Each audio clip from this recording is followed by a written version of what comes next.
యోగాంధ్రలో భాగంగా నెల్లూరు జిల్లా ఉదయగిరిలో నిర్వహించిన సామూహిక యోగా కార్యక్రమానికి విశేష స్పందన లభించింది.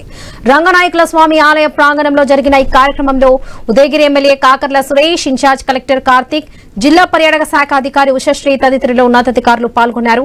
ఈ నెల 21న అంతర్జాతీయ యోగా దినోత్సవం సందర్భంగా జిల్లాలోని ప్రజలందరూ పెద్ద ఎత్తున యోగా కార్యక్రమంలో పాల్గొనాలని ఎమ్మెల్యే సురేష్ పిలుపునిచ్చారు. యోగాని ప్రతి ఒక్కరూ జీవితంలో భాగం చేసుకోవాలని ఇన్ఛార్జ్ కలెక్టర్ కార్తిక్ కోరారు.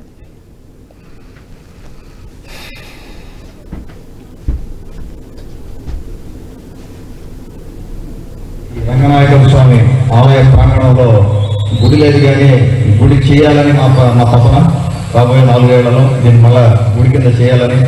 ఇక్కడికి చూస్తే చక్కటి కొండ కనపడతా ఉంది, ఉదయగిరి కొండ. ఈ కొండ కూడా మనం చేయాల్సింది చాలా ఉంది. ఇక్కడి నుంచి కరెక్ట్ వ్యూ ఉంది. అందరూ ఈరోజు చక్కగా యోగా చేద్దాం. కలెక్టర్ గారు ఆల్రెడీ, జేసీ గారు ఆల్రెడీ చెప్పారు దీని గురించి, ప్రాముఖ్యత గురించి.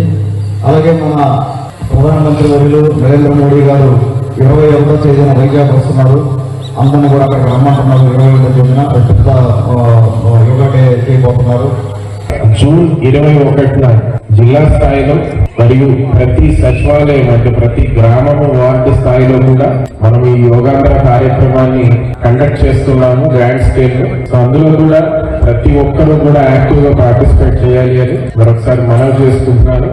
అదే విధంగా మనము సిటిజన్ ట్రైనింగ్స్ కూడా అంటే యోగా గురించి అవేర్నెస్ కల్పించాలనే ఉద్దేశంతో జిల్లా స్థాయిగా 124 మాస్టర్ ట్రైనర్స్ మనం సెలెక్ట్ చేసి వాళ్ళ ద్వారా ప్రతి సచివాలయంలో కూడా మనము మినిమం 9 మెంబర్స్ యోగా గురించి అవేర్నెస్ ఉండే టీఓటీ ట్రైనర్స్ కూడా మనం తీర్చిదిద్దాము.